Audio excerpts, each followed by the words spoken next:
ప్రభువునందు ప్రియులకు క్రీస్తు యేసు వారి ఘనమైన నామములో శుభములు తెలియజేస్తున్నాం. ఈ దినము హెబ్రోన్ క్యాలెండర్ వాగ్దానము. నేను నీకు తోడై ఉన్నందున వారు నీపైని విజయం పొందజాలరు. ఇర్మియా గ్రంథము 1వ అధ్యాయము 19వ వచనంలో దైవజనుడు ఇర్మియాను గురించి దేవుడు మాట్లాడుతూ ఉన్నాడు. ప్రియమైనటువంటి దేవుని ప్రజలారా, తన దాసుడైనటువంటి ఇర్మియాతో దేవుడు వాగ్దానం చేస్తూ వచ్చినాడు.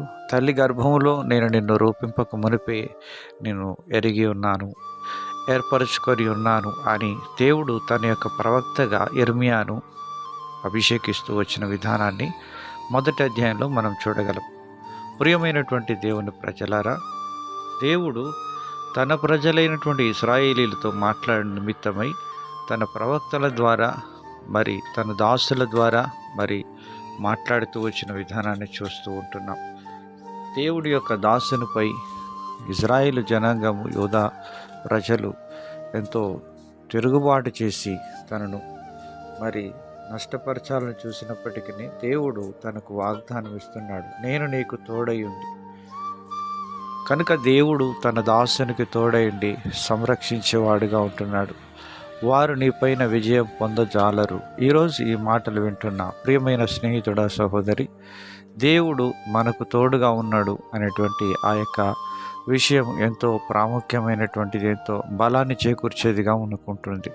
కనుక మన యొక్క ఆధ్యాత్మిక జీవితంలో దేవుని యొక్క సన్నిధిని మనం అనుభవించే వారంగా ఉండాలి అంటే దేవుని యొక్క వాక్యాన్ని పఠించుట, దేవుని వాక్యాన్ని ధ్యానించుట, వాక్యానుసారముగా జీవించుట, మన యొక్క బ్రతుకు జీవితంలో దేవుని చిత్తాన్ని నెరవేర్చుట, అలాగున ప్రార్థనా జీవితాన్ని కలిగి ఉండుట, క్రమంగా సహవాసంగా మనం కూడి వచ్చుట, దేవుని యొక్క సన్నిధిని ప్రేమించుట, ఇవన్నీ మనం కలిగి ఉన్నప్పుడు దేవుడు మనకు తోడుగా ఉంటాడు అని వాక్యం సెలవిస్తూ ఉంది. దేవుడు మనకు తోడుగా ఉండాలి అంటే మనం దేవుని వాక్యానుసారంగా హెబ్రీ పత్రిక 13వ అధ్యాయం 5వ వచనంలో, ధనాపేక్ష లేని వారై మీకు కలిగిన వాటితో తృప్తి చెందియుండుడి, నిన్ను విడువను, ఏమాత్రమును ఎడబాయను అని ప్రభు సెలవిస్తూ ఉంటున్నాడు.